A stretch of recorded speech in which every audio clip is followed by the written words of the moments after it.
Sup Shredders, my name is Logan, aka Spiderhands, and welcome to an SP Reviews, where today we have ourselves an album by an axe named Kane of Byrna, titled The Vampire Maid, and if we switch over to here, we have the album on Bandcamp, all six parts, parts 1 to 6. The story is a progressive rock conceptual album based on the short story The Vampire Maid by Hume Nisbet, first published in the year 1900 now.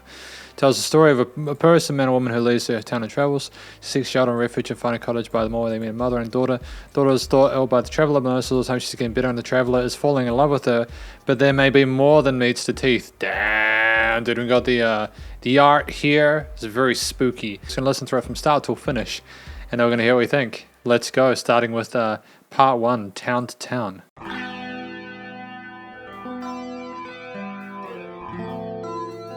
Kind of a trippy sort of low clean part here. I like the bits of clashiness and tension with the intervals though. Oh, those buzz rolls are kind of dope, eh? Very fierce sounding.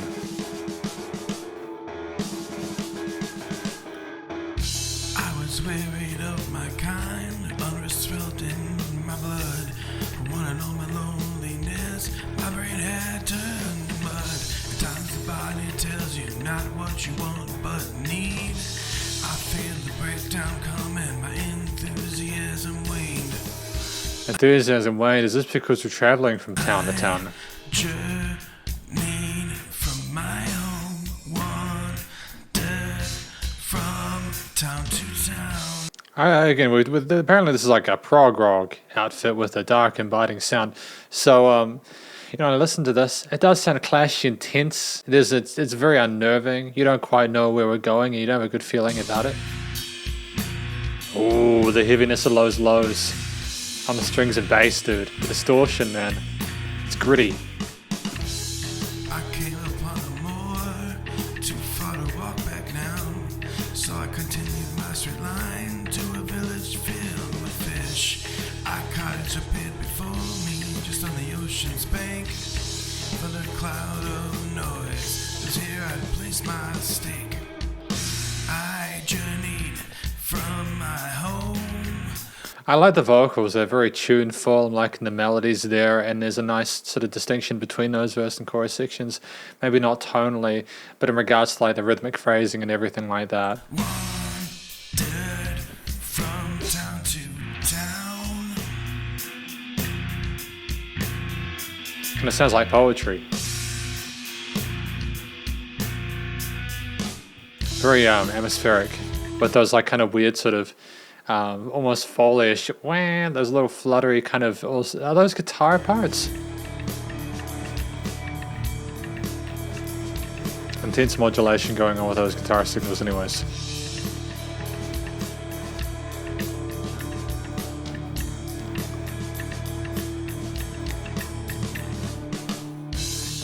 A garden filled the pathway of colors blue and green. The perfect flowers sitting in a row in lights white gleam. But what was beyond the door to the cottage on the sea? Was this place abandoned, or would someone come to me? Nice to go into that head voice there for a little bit, and yeah, we do get the impression that we are trying to find some place to stay safe, although there's a bit of trepidation at the same time. Journeyed from my home, wandered from town to town.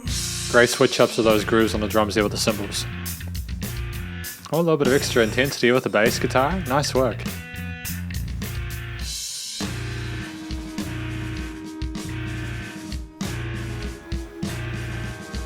Yeah, it doesn't sound like a happy-go-lucky journey, does it? It sounds like we're getting ourselves into a bit of mischief.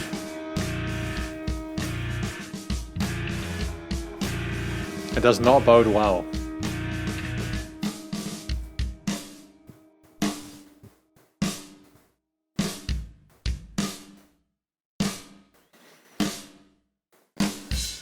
Interesting way to finish it, like, yeah, with those flams, it just kicks there. It's like, okay, so we've gotten there. We don't really feel uncomfortable. What is expectations going to be like?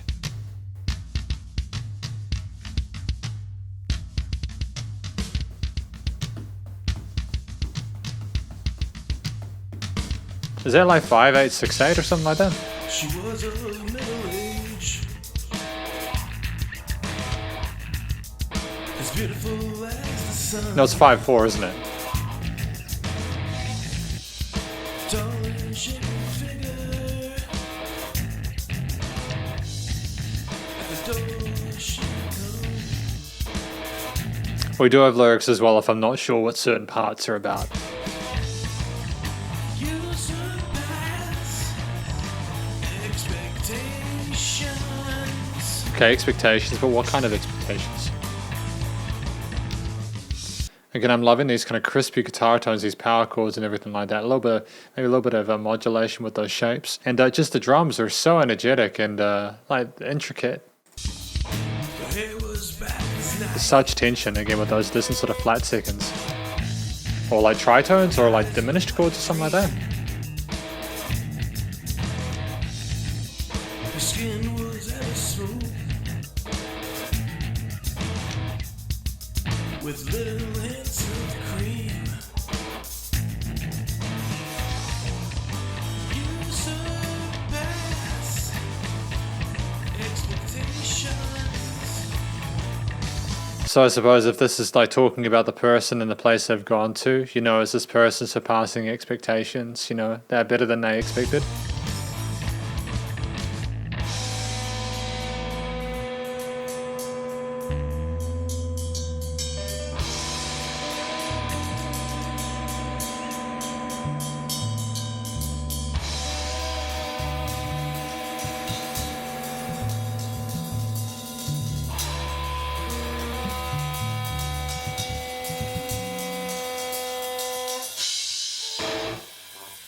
It's just so agonizing, isn't it? It just sounds like it's going to crush you at any moment. I love the airiness with those rides though at the same time. Lavender in the air. And we've got some synths in here or something else. Sound design is unparalleled, man. I was smart within myself. Disguises my shame. You surpass expectation. Do we have double kicks in there? Dun, dun, dun, dun, dun, dun, dun, dun, dun, dun, dun, dun. That's sick, man. Those triplets are awesome. Ooh, that's so quick, dude. It's so quick. Oh, good restraint. Oh no, we're picking it a little bit.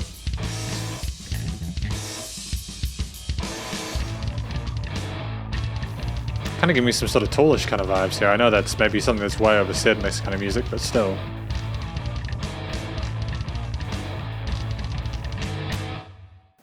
Dude, that's sensational. That's a hell of a track. Both these are bangers. And at 3 minutes something for both of them. Like, I mean, I know this is 2:57.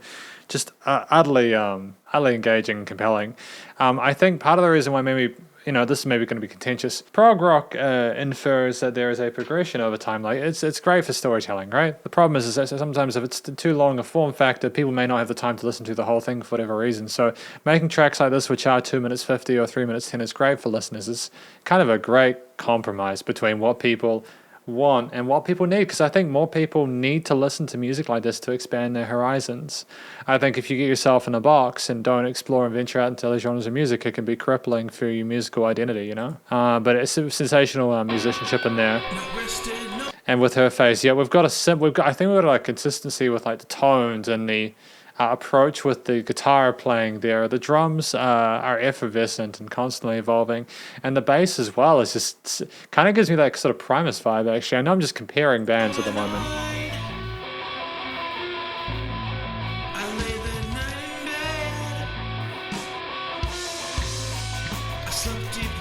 I wonder what they've done to treat those drums. Is it like a room mic or something like that? A little bit of compression on that room mic. Bringing it a kind of box, kind of gluing it in. She showed her face to me.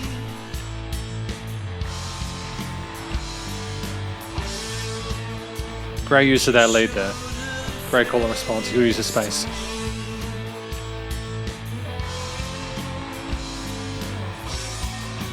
Yeah, excellent chorus. This is again my favorite. The tracks keep getting better and better and better. It's not necessarily because the early ones are less quality. It's more so because of the fact that we simply have like progressions which maybe appeal to me more or something like that, or we're getting different angles of the story told by a musician who clearly knows what they're doing.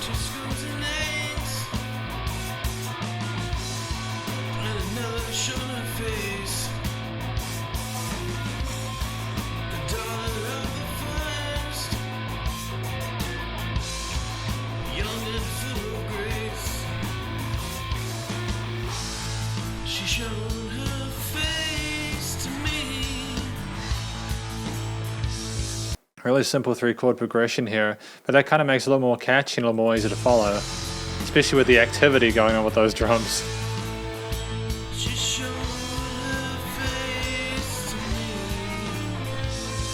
Is this 7/8 now? Dude, what aren't we playing with today?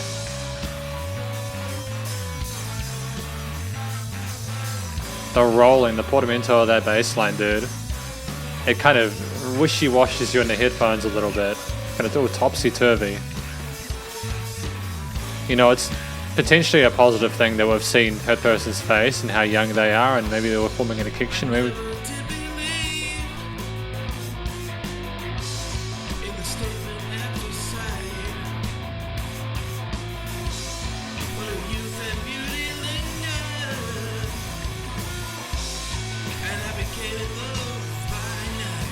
Oh damn, man, we're falling for her. Got a kind of a honky lead guitar tone there that's a little more active in this point. I like the bit of development there, sort of thematically, melodically. At the same time, I'm glad there's not too much of it because the guy actually has a really nice voice. I'm enjoying when he does come in, and it's a sometimes thing as well. So you get plenty of time to appreciate the accompaniment behind the vocals. Great balance there, a sense of equilibrium.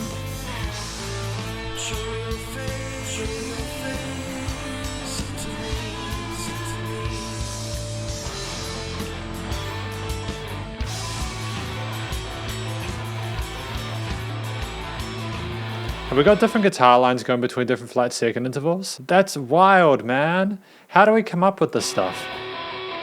Great filtering there.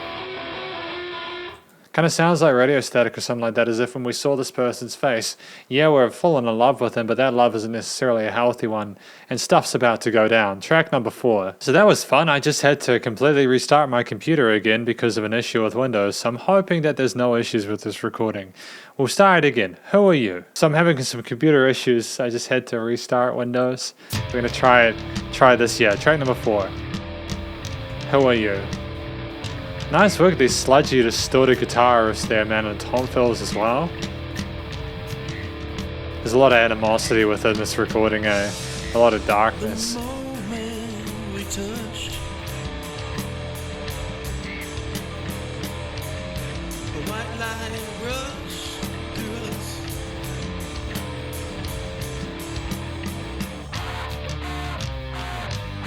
Are we in like 11/8 or something like that, or 5/4 and then 6/4? We just got these kind of barking guitar chords on top of these lead chords.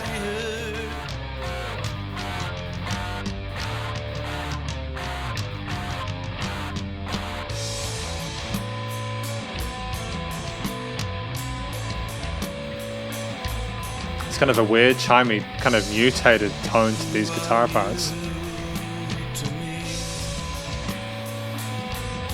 It sounds like it's trying to be friendly, but it's struggling to do so, you know? My infatuation stayed with me,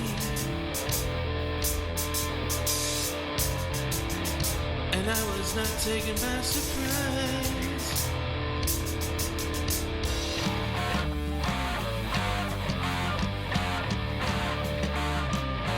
It's nice that we're questioning, you know, like why we feel this way towards this person, you know, why are we allowing this person to have this power over us?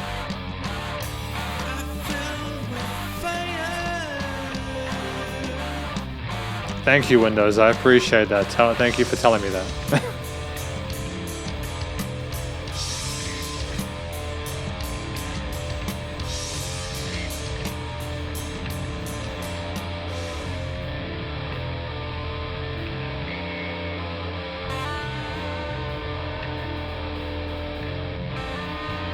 Really fuzzy guitar tone. I'm not necessarily sure if I'm always a fan of it, but I kind of like the rough edges at the same time. There's a sweetness to the guy's vocals that balances out a lot of those sort of harsher tones. It was very fizzy. I think that was a deliberate decision there. It does stand out amongst all the lower tune stuff. A little bit of delay in that as well. Interesting voicing.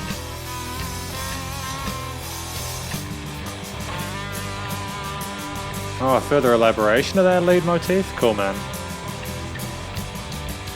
It's a nice bit of development on top of the rhythm section. I think otherwise it might just have been a bit too gritty for the entirety of the time. We're not having any more lyrics. Okay.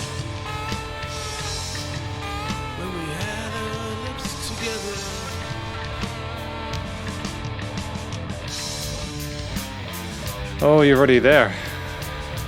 You're already there, my friend. It's too late when you're already there. She already got her teeth sunken.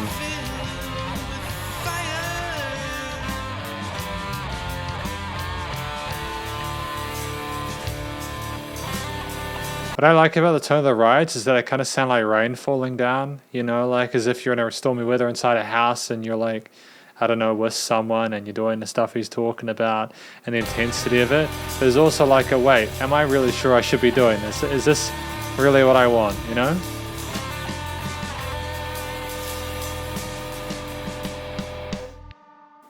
And that's just the way we finish it. I like the fact we're doing a little bit of introspection here before grits.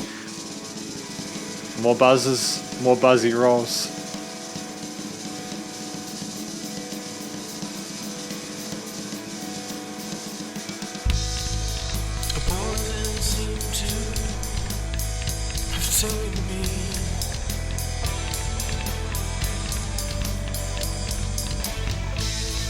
Yeah, now I'm digging it, I'm vibing it.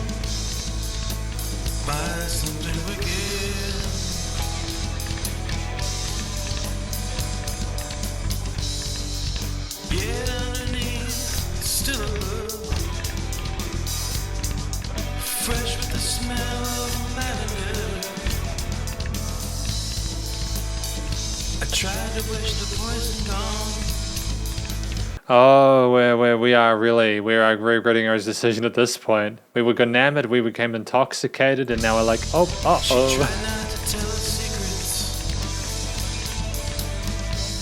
The drum work is phenomenal, dude. The rolls on those rides and the fierce.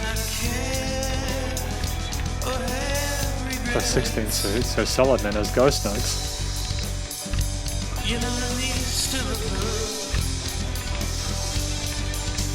Fresh with the smell of lavender.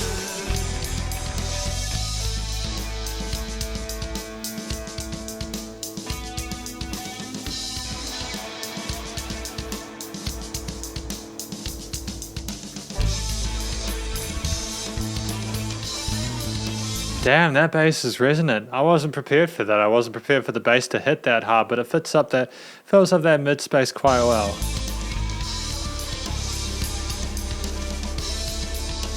We're gonna have a bass solo.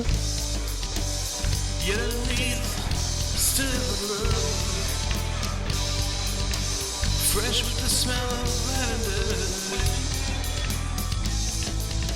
Something was not right here.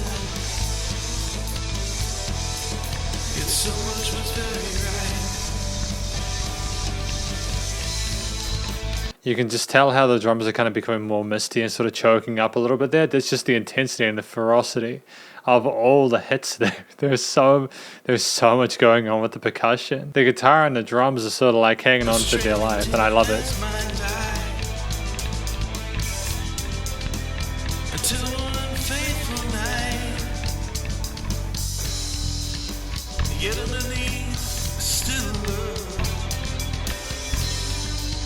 Fresh with the smell of lavender.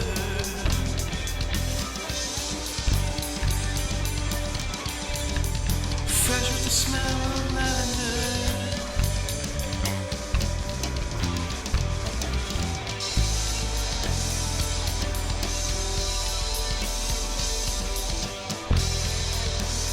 That's a hell of a resonance in that bass track, man. Not sure if I'm a total fan of it, but I appreciate the hustle regardless. I might just have a check over the lyrics for that one. Okay, so we're having a look at the lyrics here for the Vampire Maid part 5, I think it was. She tried not to tell her secrets. Why was my life I don't care? Why was my life in her hands? Why did I not care or have regrets?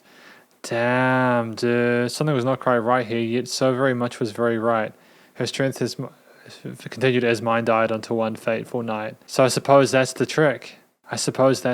We eventually capitulated to this person. Yeah, I suppose regrets. I think that the bite is an instrumental, if I'm not mistaken. I couldn't see any lyrics for it.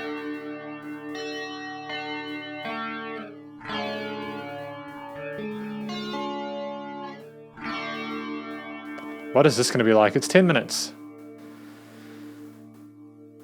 But yeah, did I talk about regrets? Basically, I think it's kind of a play. Like, it's, there's a lot of tension in that instrumental part, but, you know, like the accompaniment. But also, I think just, I'm not really sure if there's an entire amount of regret in there, but it's simply wondering why we have lost our agency or want to have that independence, you know? It's creepy as hell, man. It's horror, you know?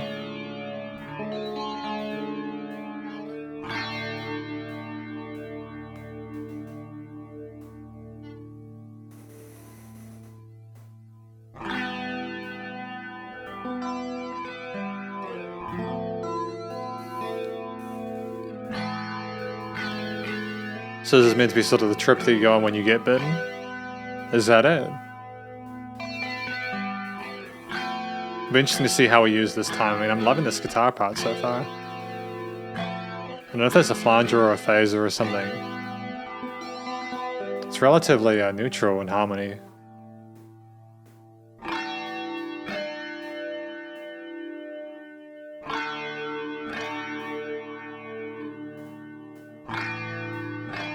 Is like a pedal involved or something like that as well?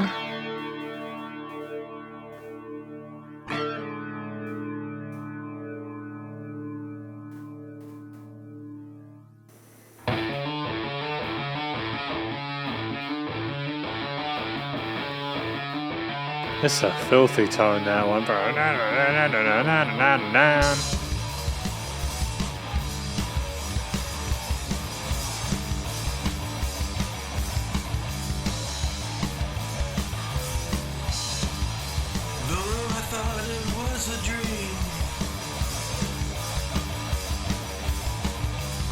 Somehow learn.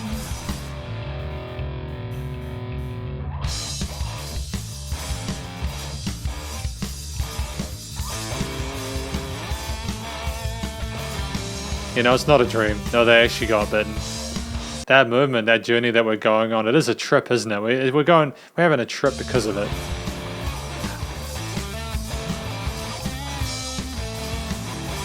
The little bends and how they pan to the side's kind of dope as well, the delay.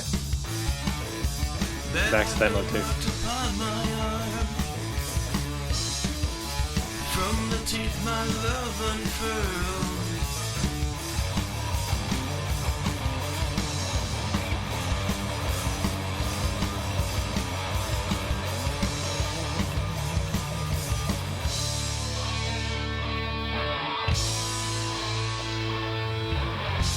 It's nice to these moments where we sort of slow down a little bit just to have a bit of a space, because at the end of the day, this is 2 minutes 46. It seems like it's gone by really quickly, but this is the length of one of the tracks off of the album.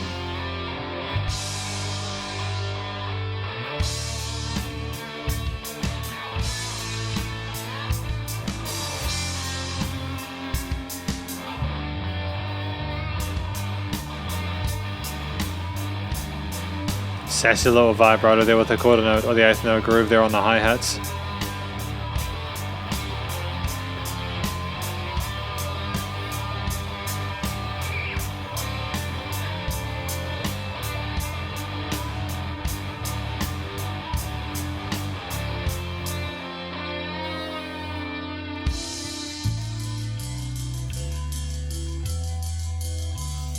I wonder what the creative process was like making this from Kane of Byrna. It makes me wonder, how did we specifically go from here to having this? How do we put that together? Are there gonna be more lyrics to sort of put context to it, or?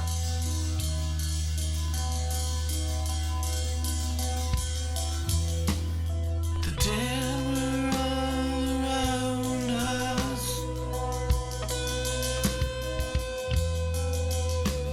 She'd fed on me. She tore in. I saw her now completely.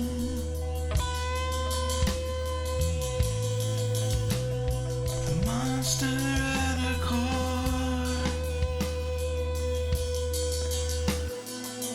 Low key, that would suck, wouldn't it? Getting stuck at a house, you know, who leaves their town and travels, and they end up in this cottage, and then they just become a vampire's food. That's really rough.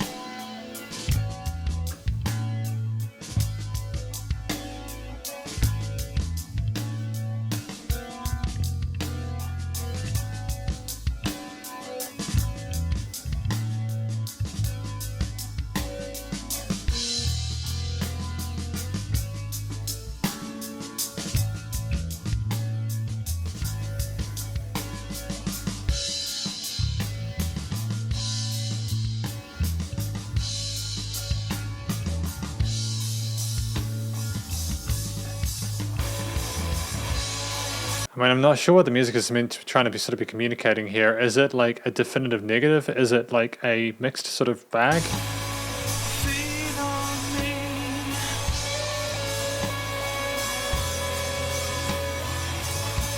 Kind of sounds like we're almost... Let me in.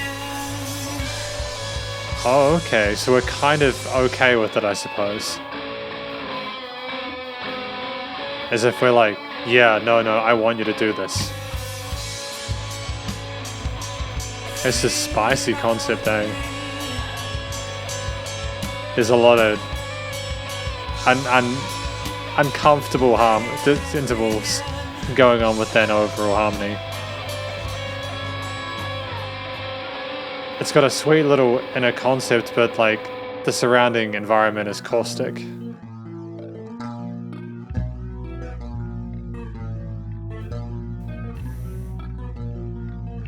It's like a fever dream, innit, basically. This is what this track is. It's so much more twisted and demented than what we had previously.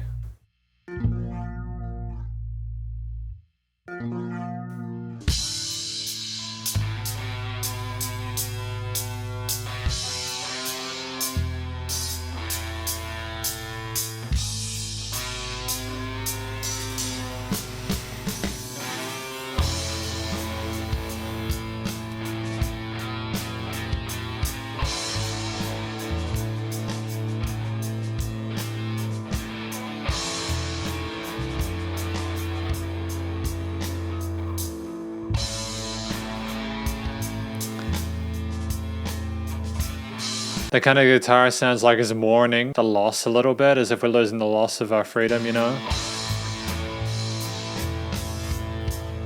Like it's a funeral march or something like that.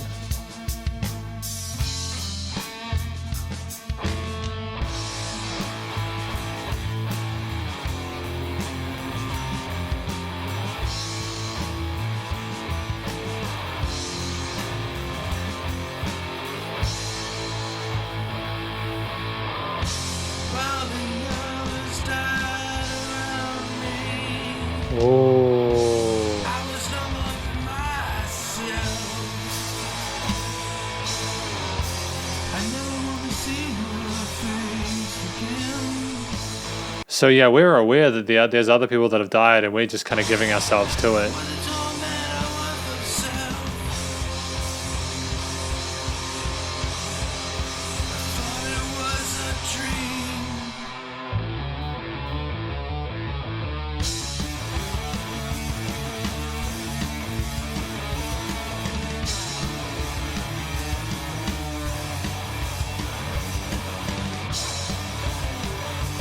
And back to that original groove, man. That pace.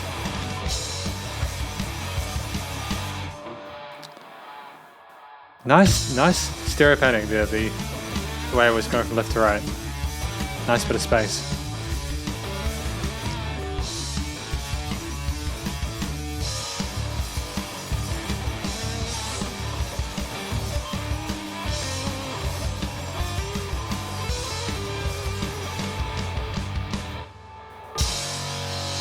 Oh, that's filthy, man. The chugs and that kind of happy-go-lucky lead.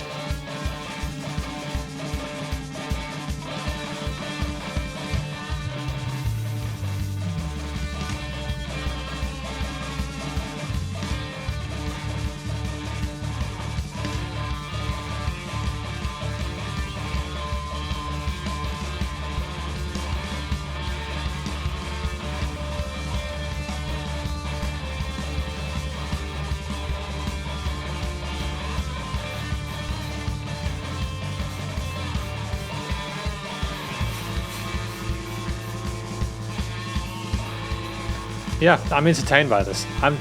Here's the thing, like, at this point in time, like, sorry to interrupt. If you're listening to along to this and you're kind of nodding your head and everything like that, remember that this is a track which is typically a lot longer than a lot of the other music that you'll listen to on a daily basis. And the beauty of this is that you don't feel inconvenienced because of the quality of the music we've had so far. Having a track at the end that's like 10 minutes, it's like, okay, I'm this far ahead, I might as well finish it, right? It's genius. But also, if you've gotten this far, you probably like the music anyways, so it's serendipitous.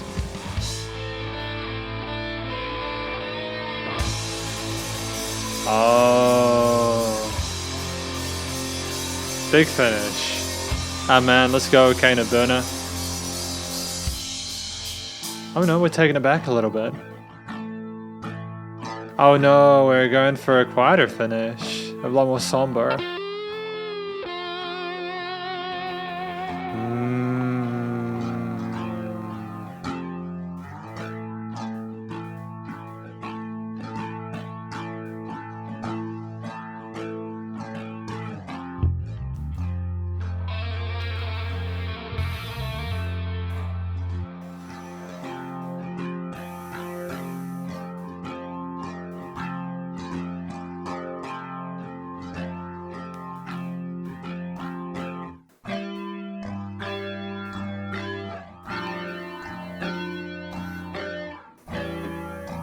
Oh, nice little there's a dominant 7th chord there.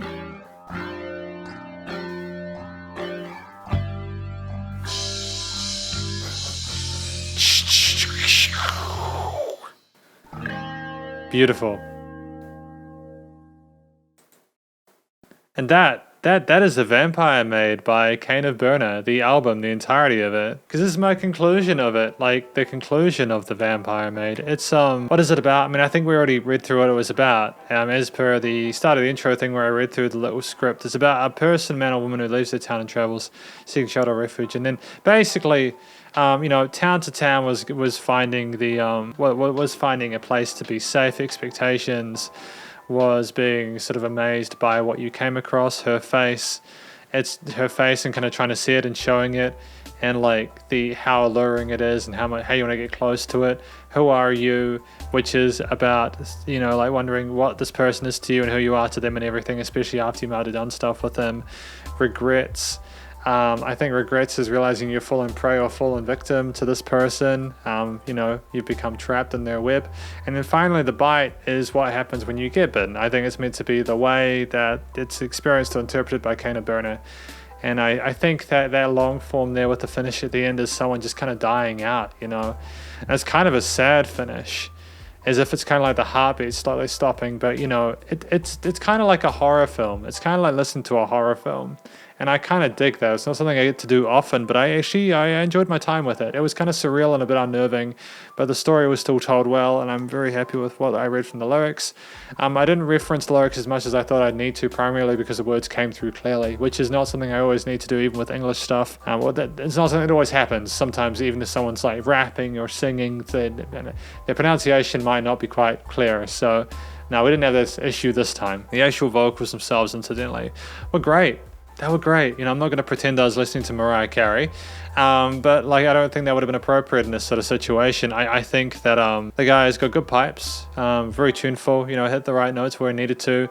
There's kind of a breathy, kind of sort of like softer kind of performance here as someone showing a bit more vulnerability in a situation, which makes sense as someone who's come out of the rain into a place where they've, become a a fly in a web. And it's just, it's someone looking into themselves, trying to understand how they got into this mess, the real monster in front of them, all these different things. It's a real emotional roller coaster, and I think that Kane of Byrna, the vocals there were done spectacularly. I'm really happy with them. They seemed like emotionally appropriate. I don't think this is a true story, so I can't say this is a personal experience that Kane of Byrna has gone through, but at the same time I think that it was still told in a way where it's almost believable nonetheless, and I show a lot of love for that. I think the more conversational tone for the most part, and the kind of like the calling out, or like the vulnerability, or like the softness of it, made it sort of like more like someone who was in trouble rather than someone trying to belt it into your face, and I also think that approach suits. I mean, the motifs of each of the tracks were unique and reasonably memorable. I don't particularly have any sort of complaints about any of them. I think they're all innately interesting. I think part of what made them sort of intriguing was that they're in different time signatures. So sometimes we had like 5 and 6/8 combos, sometimes 5/4, sometimes 7/4. And I like the fact that we had them for different songs so that we didn't kind of go between them too much. It's okay if you go with different unusual time signatures. I'm not going to pretend that 5/4 is something that's never happened before. Don't get me wrong. I'm not that naive. But basically, especially if you're trying to, like, let's just say the average new listener or something like that. You don't want to make it too progressive unless, like, that's literally your shtick. But when your story is this, where it's something that I think a lot of people could be entertained by, having a consistent time signature, a set groove, maybe playing around with expectations a little bit, but allowing yourself just to sort of settle on one type of progression there and mess around with fills and different like cymbal shifts and stuff like that. I think that's the way to go, and I think that Kane of Byrna did that incredibly well. The guitar and bass parts as well throughout these songs, which typically had like verse or chorus structures, as I'm pretty sure the bite was through composed. The guitar and bass parts were spectacular. I mean, the bass was obviously had that sort of similar tone throughout.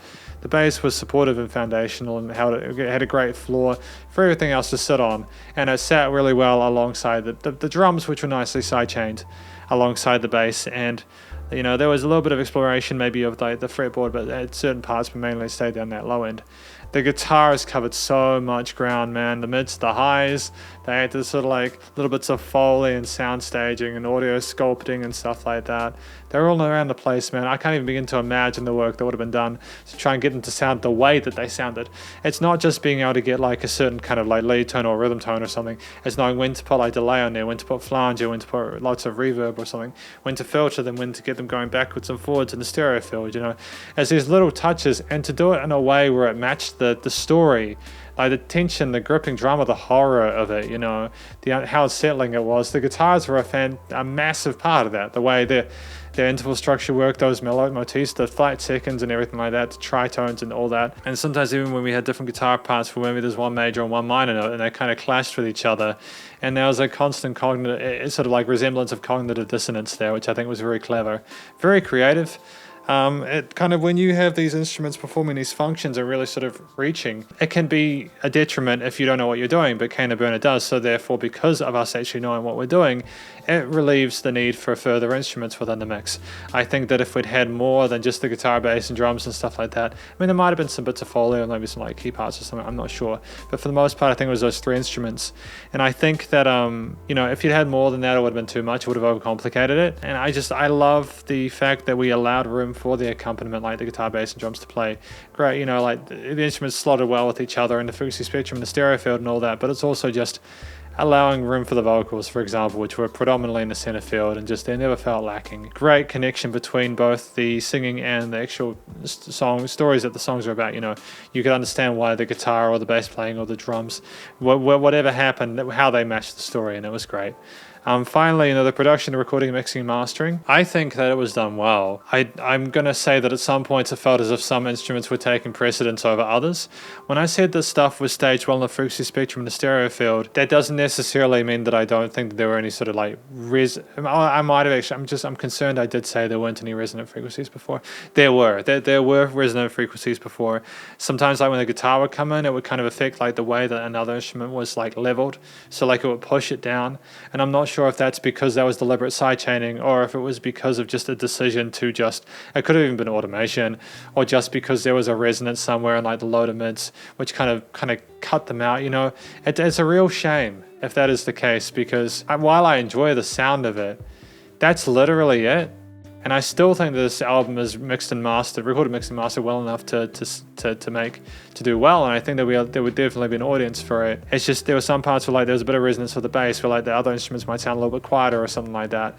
And you know, again, I think I've listened to music from Kane of Byrna before and some of their other projects, and it's like I know that they've got this down, and I do think they've done a good job. So I'm assuming that decision is a deliberate thing to allow those resonances there, to kind of have it a little bit sort of raw and gritty. I'm supposing we didn't want to sort of like sterilize it, which is absolutely fine. If you do clean up sort of basses or guitars too much, especially in this genre of music, they can sound kind of weird and perverse. So I appreciate that. You know, there's a lot to be said for simply having a great track and playing it properly.